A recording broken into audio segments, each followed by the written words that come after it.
Welcome back, students.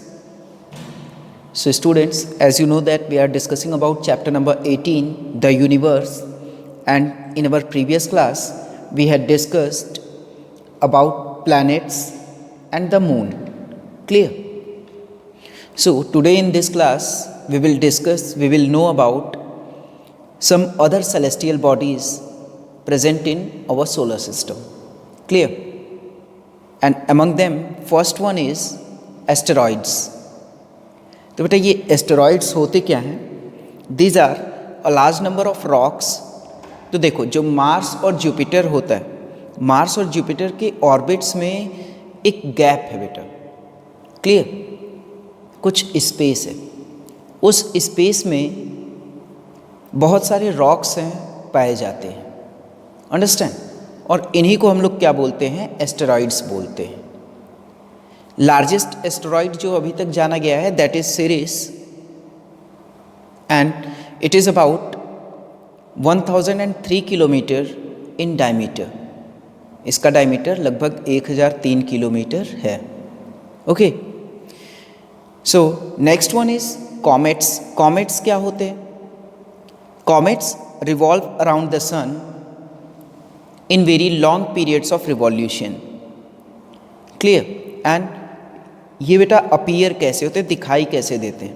तो ये appear like a ball of fire. Understand? एक fire की बॉल की तरह ये दिखाई देते हैं with a long bright tail, और इनके साथ एक लॉन्ग ब्राइट टेल भी जुड़ी होती है. And that is always pointing away from the sun, जो कि हमेशा सन से दूर पॉइंट करती है. कॉमेट्स की बात हो रही है बेटा, तो जो हेलिस कॉमेट है ये हम लोग देख सकते हैं आफ्टर एवरी 76 ईयर्स ये अपीयर होता है, जो कि लास्ट टाइम अपीयर हुआ था 1986 में. अंडरस्टैंड?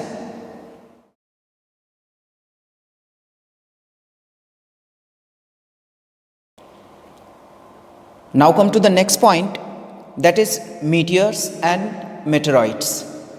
तो ये meteors और meteoroids क्या होते हैं? So see, these are comparatively small objects.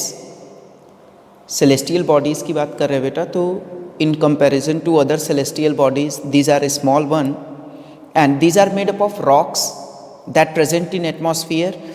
और ये बेटा रेगुलरली अर्थ के एटमॉस्फेयर में एंटर करते रहते हैं. तो जब ये एंटर करते हैं तो एक हाई स्पीड से एंटर करते हैं, and due to friction of air they are being heated. और जब ये हीट होते हैं बेटा तो मोस्टली जो होते हैं वो बर्न कर जाते हैं, जल जाते हैं to ashes in very short duration of time. And it appears like a shooting star. Shooting star बेटा a glowing streak of light. Clear? अब देख लेते हैं कि यदि ये बड़े हैं साइज में तो ये अर्थ सरफेस पे पहुंच जाते हैं बिफोर बर्निंग कंप्लीटली. क्लियर? और ऐसे मीटियोर्स को हम लोग मेटेरॉइड्स बोलते हैं. Got it? सो स्टूडेंट्स, जैसा कि हम लोग बात कर रहे हैं मीटियोर्स की, तो एक मीटियोर के गिरने से बेरिंगर क्रेटर, जो कि एरिजोना में है यूएसए में, फॉर्म हुआ था. अंडरस्टैंड? नाउ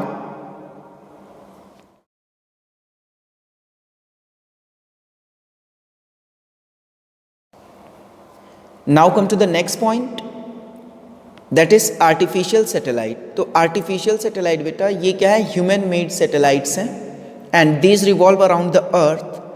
जो फर्स्ट सैटेलाइट थी that is launched by USSR in 1957 on 4 October, और उसका नाम क्या था? स्पुतनिक 1. क्लियर? इंडियन सैटेलाइट की बात करें तो आर्यभट्टा जो थी, this one is the first Indian satellite launched on 19 April 1975. Understand?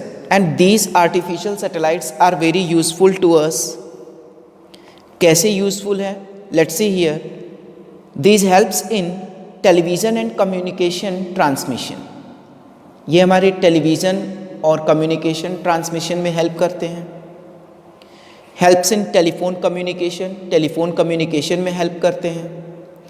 Helps in predicting weather and weather forecast, weather prediction, weather forecast जो हम लोगों को आजकल मिल जाता है. That is because of the artificial satellites. And one more thing, that is they locates the minerals and studying agricultural yield on the earth by remote sensing. remote sensing के through ये हमारी हेल्प करते हैं minerals और agricultural yield के बारे में जानने के लिए. Understand? So students, one more thing is here, artificial satellites helps in gathering more information about space and universe. In satellites के थ्रू हम अपने यूनिवर्स और स्पेस के बारे में और भी जानकारियाँ गैदर करते हैं. अंडरस्टैंड? सो बेटा, जो अब मैं बताने जा रहा हूँ आपको, एक मैं टेबल इंक्लूड करने जा रहा हूँ about some artificial satellites. Understand?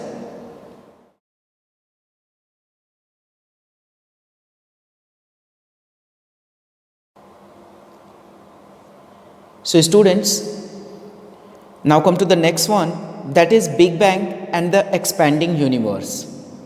But बेटा, इस टॉपिक को समझने से पहले, पढ़ने से पहले आप लोगों को एक एक्टिविटी करनी होगी. सिंपल सी एक्टिविटी है. बर्थडे वगैरह में आप लोगों ने बहुत बैलून्स को ब्लो किया होगा. क्लियर? तो आप एक डॉटेड बलून ले लीजिए जिस पे कोई शेप बना हो, कुछ पिक्चर्स बने हों छोटे छोटे. उनको यदि आप ब्लो करेंगे तो पहले तो वो जो पिक्चर्स हैं वो आपस में एक साथ रहते हैं, बट जैसे जैसे बलून बड़ा होता जाएगा, उसकी साइज़ जो है बड़ी होती जाएगी, वो पिक्चर्स क्या होंगे, एक दूसरे से दूर होते हुए नज़र आएंगे. क्लियर? सेम चीज़ है कि जो हमारे एस्ट्रोनॉमर्स थे, इन लोगों का मानना ये था कि यूनिवर्स जो है ये एक्सपेंड कर रहा है. क्लियर? अब यूनिवर्स जब एक्सपेंड कर रहा है बेटा, तो गैलेक्सीज क्या हो रही हैं, वो एक दूसरे से दूर होती जा रही हैं. And according to this one, they had given a theory कि कैसे यूनिवर्स ओरिजिनेट हुआ था. क्लियर? और उस थ्योरी को हम लोग बिग बैंग थ्योरी के नाम से जानते हैं. सो बिग बैंग थ्योरी के अकॉर्डिंग क्या था भाई, all matters in the universe gathered in a single mass. जितने भी मैटर्स थे यूनिवर्स के, वो सभी एक सिंगल मास में गैदर हुए.